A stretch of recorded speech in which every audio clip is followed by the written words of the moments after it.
Damai sejahtera Allah yang melampaui segala akal, kiranya menyertai hati dan pikiran saudara-saudari sekalian di dalam Yesus Kristus. Amin. Shalom, saudara-saudari yang terkasih di dalam Yesus Kristus. Firman Tuhan yang menjadi khotbah bagi kita pada Minggu tanggal 4 Desember 2022 tertulis di dalam Filipi 1 ayat yang ketiga sampai ayat yang ke-11. Demikian pembacaan firman Tuhan. Aku mengucap syukur kepada Allahku setiap kali aku mengingat kamu, dan setiap kali aku berdoa untuk kamu semua, aku selalu berdoa dengan sukacita. Aku mengucap syukur kepada Allahku karena persekutuanmu dalam berita Injil, mulai dari hari pertama sampai sekarang ini. Akan hal ini aku yakin sepenuhnya, yaitu Ia yang memulai pekerjaan yang baik di antara kamu akan meneruskannya sampai pada akhirnya pada hari Kristus Yesus. Memang sudahlah sepatutnya aku berpikir demikian akan kamu semua, sebab kamu ada di dalam hatiku. Oleh karena kamu semua turut mendapat bagian dalam kasih karunia yang diberikan kepadaku, baik pada waktu aku dipenjarakan maupun pada waktu aku membela dan meneguhkan berita Injil. Sebab Allah adalah saksiku betapa aku dengan kasih mesra Kristus Yesus merindukan kamu sekalian. Dan inilah doaku, semoga kasihmu makin melimpah dalam pengetahuan yang benar dan dalam segala macam pengertian, sehingga kamu dapat memilih apa yang baik, supaya kamu suci dan tak bercacat menjelang hari Kristus, penuh dengan buah kebenaran yang dikerjakan oleh Yesus Kristus untuk memuliakan dan memuji Allah. Amin. Demikian pembacaan firman Tuhan. Tema khotbah ini adalah memilih yang baik menjelang hari Kristus. Saudara yang dikasihi Tuhan, beberapa abad yang lalu seorang pengkhotbah terpanggil untuk memberitakan Injil kepada orang-orang di daerah pedalaman yang belum mengenal Kristus. Ketika suatu hari ia sedang memberitakan kabar baik itu, seorang penduduk lokal maju ke depan dan memberi kepadanya sebuah kertas. Ketika ia membuka kertas itu, betapa terkejutnya ia membaca apa yang tertera di dalamnya, yaitu bodoh. Lama dia terdiam menatap kertas itu di tengah orang-orang yang masih mendengarkan pemberitaan firman yang ia sampaikan waktu itu. Ia sedih, ia merasa tidak diterima, ia kecewa. Tapi beberapa saat kemudian ia melanjutkan khotbahnya dengan menjelaskan kertas yang baru saja ia terima itu. Saudara-saudariku, saya sudah sering menerima surat. Selama ini saya menerima surat, pasti ada nama pengirim surat dan isi suratnya. Nah, baru kali ini saja saya pertama kali menerima sebuah surat yang ada nama pengirimnya, tapi lupa menuliskan isi suratnya kepada saya. Ia lalu melanjutkan pemberitaan kabar baik Tuhan itu, dan banyak orang diberkati dan menjadi percaya kepada Yesus. Hidup sebagai orang percaya yang memiliki kerinduan untuk mengabarkan kabar baik bagi sesama memang tidak mudah. Berbagai penolakan, cibiran, bahkan penderitaan mungkin kita alami dalam perjalanan hidup kita ini. Kalau sudah begini, pertanyaan besar terpampang dalam papan kehidupan kita. Masihkah perlu dilanjutkan perjalanan kita sebagai orang percaya?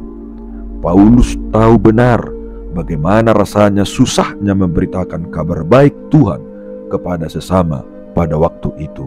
Berbagai ancaman, kejaran, hingga akhirnya dia dipenjara karena memberitakan kabar baik dari Tuhan. Dengan semua yang dialaminya itu, bukankah seharusnya Paulus merasakan penderitaan yang bisa membuatnya berhenti sampai di sini saja. Akan tetapi anehnya, alih-alih menyesali apa yang telah terjadi di dalam hidup Paulus sekarang ini yang sedang dipenjara, alih-alih meratap sedihnya penderitaan yang ia alami sekarang ini, Paulus menuliskan sesuatu yang luar biasa kepada jemaat di Filipi. Aku mengucap syukur kepada Allahku setiap kali aku mengingat kamu. Apakah Paulus lupa bahwa saat itu dia ada di dalam penjara, sehingga ia bisa senantiasa menceritakan rasa syukurnya kepada jemaat di Filipi? Tidak. Paulus senantiasa dapat bersyukur dalam segala hal, bahkan penderitaan yang ia alami sekarang ini, karena ia percaya bahwa Allah adalah saksi baginya. Hal itulah yang menjadi bentuk perwujudan iman yang memberikan kekuatan kepada Paulus yang mau ia bagikan kepada jemaat di Filipi dan kepada kita sekarang ini, bahwa meskipun sekarang benar dia di penjara, tetapi Allah adalah saksi baginya, dan apa yang telah dimulai oleh Allah akan diteruskan olehnya hingga kita menemukan kemuliaan Allah di dalam Yesus Kristus. Saudara yang dikasihi Tuhan, mengucap syukur dan bersuka cita, inilah yang dirasakan oleh Paulus ketika menuliskan surat ini kepada jemaat di Filipi. Yang menjadi pertanyaan, bagaimana mungkin Paulus dapat merasakan hal yang demikian sementara dirinya menuliskan surat ini dari dalam penjara? Pada umumnya, banyak orang hilang gairah hidupnya, selera makannya ketika teringat masalah yang dihadapinya. Paulus begitu semangatnya memberitakan untuk bersuka cita dalam konteks kehidupan yang sebenarnya tidaklah baik. Walaupun Paulus ada di dalam penjara, tetapi ia mengatakan, aku mengucap syukur dan aku selalu berdoa dengan sukacita. Kalaupun dalam kitab Filipi ini dikatakan bersuka cita dan bersyukur di tengah pergumulan, jangan kita berprasangka bahwa Paulus sudah salah kamar, karena sudah begitu beratnya penderitaan sampai-sampai dia sudah mulai senyum-senyum dan tertawa sendiri. Paulus dapat mengucap syukur dan bersuka cita di tengah pergumulan, bukan jiwa sedang sakit, tetapi jiwanya sungguh sedang dalam kondisi prima, karena penjara tidak dapat memisahkannya dari kasih karunia Tuhan. Walaupun daging dikekang, tetapi jiwanya tetap selalu bebas. Surat Filipi ini dikenal sebagai surat air mata sekaligus surat sukacita.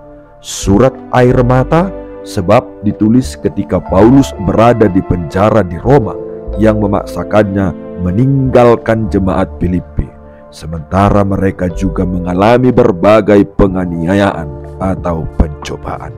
Surat sukacita sebab Paulus justru menganggap pemenjaraan dan penganiayaan yang dialaminya dan dialami oleh jemaat sebagai bagian dari iman dalam Kristus. Apalagi Paulus mendengar berita yang menggembirakan tentang jemaat di Filipi pada waktu itu, walaupun Paulus tidak berada di tengah-tengah mereka. Kesedihan Paulus terobati oleh karena jemaat Filipi telah menunjukkan kehidupan Kristen yang sesungguhnya, sekalipun mereka dihantam oleh berbagai pencobaan. Saudara yang dikasihi Tuhan, beberapa waktu lalu viral di berbagai media sosial aksi sekelompok organisasi masyarakat bernama Gerakan Reformis Islam atau GARIS yang melakukan pencopotan label donatur pada tenda yang disumbangkan dari sebuah gereja untuk korban gempa bumi di Cianjur, Jawa Barat. Berdasarkan video yang beredar, terlihat seorang pria tengah merekam deretan tenda berwarna biru untuk korban gempa dengan label bertuliskan aksi kasih gereja di bagian atasnya. Kemudian beberapa pria lainnya mencopot label di tenda tersebut satu persatu. Kapolres Cianjur, AKBP Doni Hermawan mengaku sudah menerima informasi terkaitan terkait pencopotan label tenda pengungsian tersebut. Pihaknya juga sudah memeriksa ormas yang melakukan aksi copot label tenda itu. Kapolres Cianjur menyesalkan adanya aksi pencopotan label pada tenda bantuan yang diberikan dari gereja tersebut. Sebab saat ini masyarakat Cianjur tengah membutuhkan banyak bantuan akibat gempa yang mengguncang wilayah beberapa waktu lalu. Sementara itu, Gubernur Jawa Barat Ridwan Kamil meminta kepolisian, khususnya Kapolda Jawa Barat, untuk menindaklanjuti hal tersebut agar tidak terulang lagi di kemudian hari. Ridwan Kamil mengatakan bencana datang tidak pilih-pilih dan pastinya memberikan dampak kepada semua orang, semua pihak, dan semua golongan di Cianjur. Yang membantu bencana pun datang tidak pilih-pilih, datang dari semua pihak, dari semua golongan, kelompok, apapun keyakinan atau agamanya. Menurut Ridwan Kamil, sila kedua Pancasila, yaitu kemanusiaan yang adil dan beradab, harus dijunjung dengan baik dan dipraktekkan dengan bijak.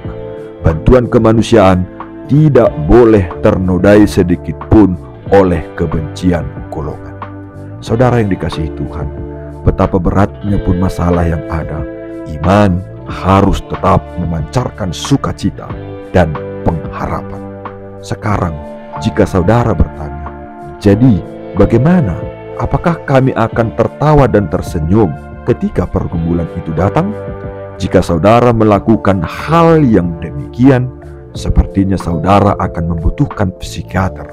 Sebab sukacita dari Tuhan datangnya bukan dari kemauan dan keinginan, tetapi sukacita akan datang dan keluar dengan sendirinya dari iman kepada Tuhan. Maka ketika pergumulan datang, bagaimana respon iman kita? Jangan respon dengan pikiran dan perasaan. Iman akan mempertajam pengetahuan dan pengertian dalam memahami segala hal dalam kehidupan ini. Ketajaman pengetahuan dan pengertian itu akan mengawal diri kita berjalan dalam kebaikan yang telah dimulai Allah dalam diri kita. Doa sekaligus nasihat Paulus tegas menyatakan, sehingga kamu dapat memilih yang baik, supaya kamu suci dan tak bercacat menjelang hari Kristus. Bagaimana dengan kehidupan kita sebagai orang percaya di masa kini? Apakah terjalnya perjalanan menghentikan langkah maju kita? Apakah beban berat yang terdapat di atas bahu membuat kita lelah?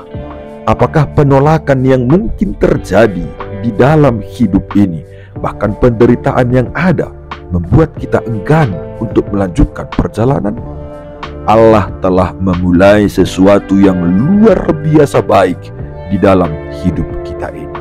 Dan janji Allah kepada kita semua adalah kita tidak pernah sendirian dalam melewati semua itu. Allah menyertai kita. Semakin bergiatlah berbuat kebaikan dan kebajikan dalam nama Yesus Kristus, supaya kita semakin menghasilkan buah kebenaran untuk kemuliaan nama Allah. Jika kita memiliki semakin banyak buah kebenaran, maka semakin ditinggikan dan dimuliakanlah juga Dia, Yesus Kristus, Tuhan kita.